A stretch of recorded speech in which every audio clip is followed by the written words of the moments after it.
Bismillahirrahmanirrahim. Alhamdulillah. Allahumma salli ala sayyidina Muhammad wa ala ali sayyidina Muhammad, amma ba'd. Al-hadithul khamis wal ishrun, hadith 25 dari Arba'in Nawawi.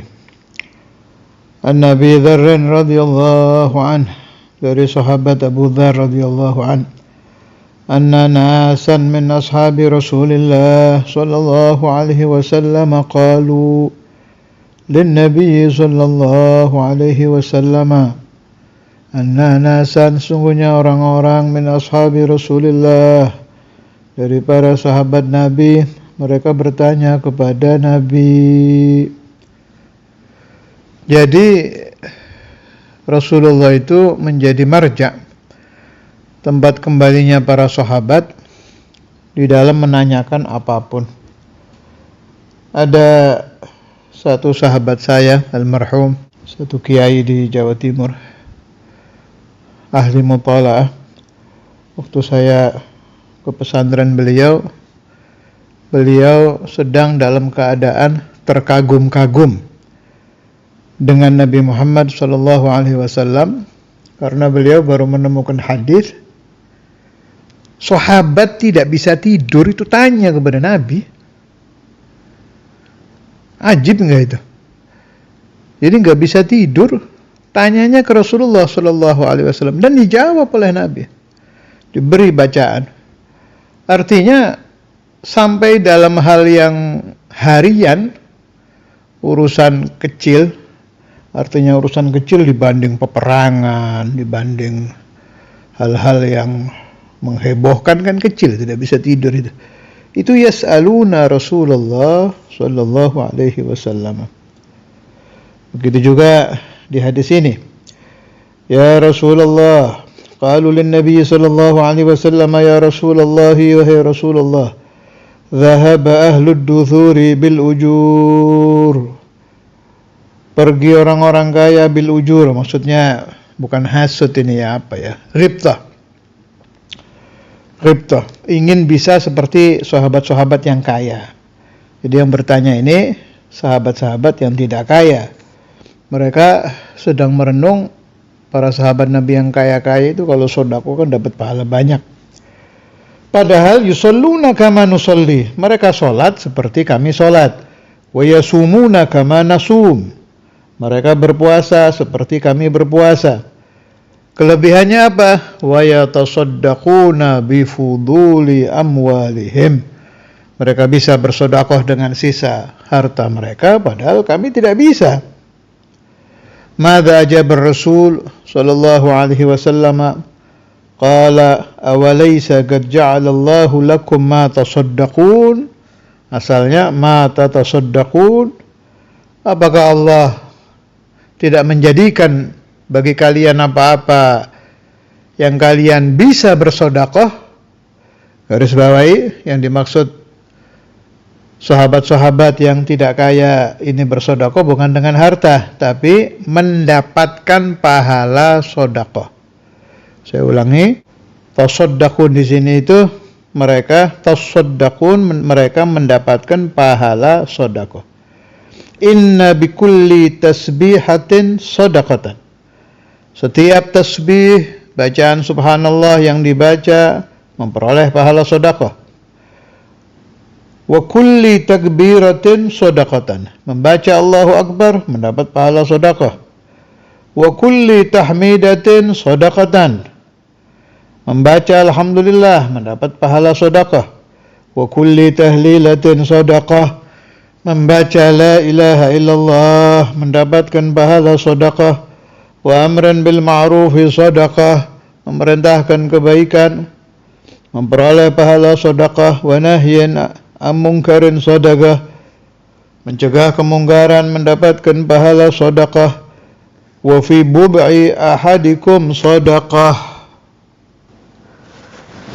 dan di dalam bubu ahadikum, salah satu kalian, sedekah, memperoleh pahala sedekah. Maksudnya fi bud'i ahadikum, enggak enak menerjemahkan bubu, walhasil maknanya berhubungan suami istri itu memperoleh pahala sedekah. Ini saya ingat dulu Syekhuna Buya Yahya itu pernah menerangkan la ilaha illallah la mahbuba illallah. Para aulia itu sampai ke derajat tidak ada yang dicintai kecuali Allah. Jadi termasuk anak, istri, harta, rumah, kendaraan semua itu hilang, yang mahbub hanya Allah. Nah, itu ucapan beliau itu masuk di dalam pikiran saya lama, akhirnya saya agak bingung. Lalu orang-orang yang sampai matinya tidak sampai ke derajat kewalian, mereka la mahbuba illallahnya itu belum terjadi sampai mati, tapi nikah, tidak berzina, apa sama saja dengan orang yang berzina? Sa'altu hadha soal ke ba'dul masyayikh, dijawab, oh jelas tidak. Kan muslimin yang tidak sampai derajat wali itu nikah kan, tidak zina. Jadi orang muslim biasa itu dia bisa memilih berzina apa menikah. Akhirnya memilih menikah, berarti kan taraka zina. Maka seumur hidup dia berkeluarga, seumur hidup itu dia dapat pahala, tetap mendapatkan pahala. Pahala apa? Tarkuz zina. Sebab dia memilih jalan nikah, meskipun tidak sampai ke derajat la ilaha illallah la mahbuba illallah, tapi mereka sampai ke derajat imtisalu amri syari', melaksanakan perintah Allah, meninggalkan perzinaan. Itu jawaban guru saya. Wa hadza min wasi'i karamillahi azza wa jalla, dari sangat dermawannya Allah Subhanahu wa taala, maka seluruh umat Islam yang menikah umpama sampai meninggalnya dia perjalanan menikah itu 40 tahun, yang 40 tahun itu dapat pahala tarkuz zina, ditambah ini keterangannya hadis ini, mendapatkan pahala sedekah. Qalu ya Rasulullah, para sahabat bertanya kepada Nabi, ya Rasulullah, ayati ahaduna syahwatahu wa yakunu lahu fiha ajr? Apakah salah seorang kami mendatangi syahwatnya, maksudnya berhubungan suami istri, wa yakunu lahu fiha ajr, dia memperoleh pahala? Qala, jawabannya Nabi, ara'aitum law wada'aha fi haram akana alaihi wizr? Beritahukanlah kepada aku, andai dia meletakkan syahwatnya di hal yang berdosa, apakah dia memperoleh dosa? Ini pertanyaan yang tidak butuh jawaban, jelas iya. Wa kadzalika idza wada'aha fil halal kana lahu ajr. Demikian pula apabila mereka meletakkan syahwatnya di perkara yang halal, yakni pernikahan, maka dia memperoleh pahala. Rawahu Muslim, meriwayatkan kepada hadis ini Imam Muslim. Jadi seperti itu ya. Dari sangat dermawannya Allah Subhanahu wa taala, maka orang yang sepanjang hidupnya miskin